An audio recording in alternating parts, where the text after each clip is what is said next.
Salvete, Mr. Tosa here with mini unit number 4, words related to prescriptions. Today's topic is going to be medicine, and I'll start posting these videos to YouTube rather than Google Drive because it looks like you had to download the videos first, and I think it's easier to get them on YouTube. Also, thanks for watching the video and giving me feedback, because sometimes these take a few tries to do, and then the videos will always be less than 5 minutes, so hopefully that won't take up too much time out of your day. Today's objectives: learn why doctors need to know Greek and Latin, or should know Greek and Latin, and also learn different Latin abbreviations used in prescriptions.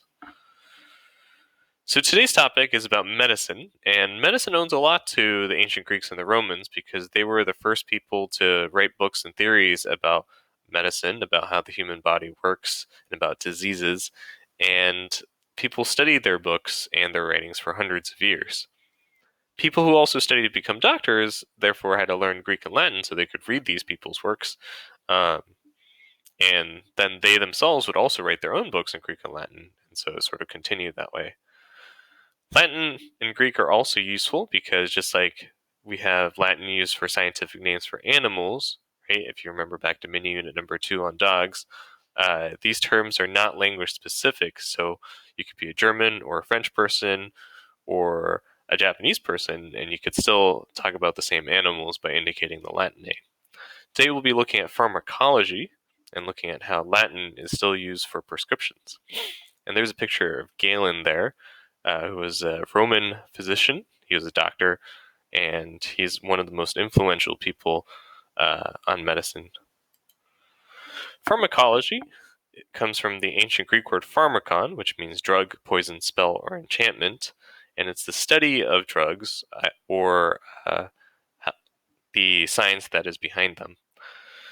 Latin continues to be used for the prescriptions that a doctor might write for you or your family members. Whenever you go to the doctor and the doctor prescribes something, it would end up on there. Now, I do want to note that this lesson does not make you an expert on drugs or prescriptions, so you shouldn't go around writing prescriptions or changing somebody else's prescriptions without actually going to med school or pharmacy school. You might see already that RX, the abbreviation you see on many prescriptions, actually comes from Latin, and it means recipe, which just means to take. So take these tablets.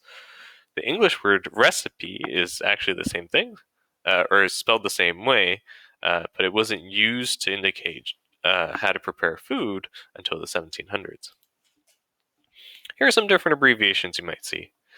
Kibum is food, so AC, ante-kibum, means before food, before meals. PC, post-kibum, is after food or after meals. Basically saying don't take these pills on an empty stomach, right? DM is day, so OD, omni-DA, is every day. BID, bis in DA, is twice a day. And terran DA is 3 times a day. You might be able to figure out that pattern there. Here are some other abbreviations you might see. PO, peros, is by mouth, so don't stick that into your eye or your ear, I guess.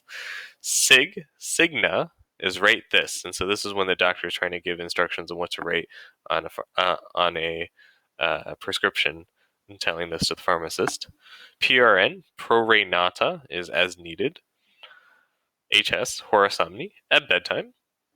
Semisse, so this is an abbreviation you might see, SS, for when you need to take half a tablet rather than the full tablet. And then Q is often combined with units of time to indicate how often something needs to be done. So QH would be quaque hora, every hour.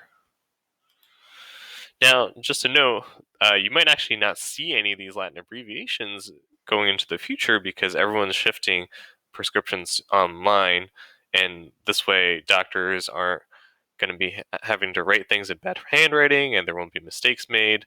And also, refills are easier to schedule for pharmacists, like your local CVS can just get the information from your doctor. Now, if fewer people know how to read Latin, doctors could also start prescribing more in Latin so they don't tamper with it. So yeah, to make sure you reflect on your learning, and that's it for the video. Thank you.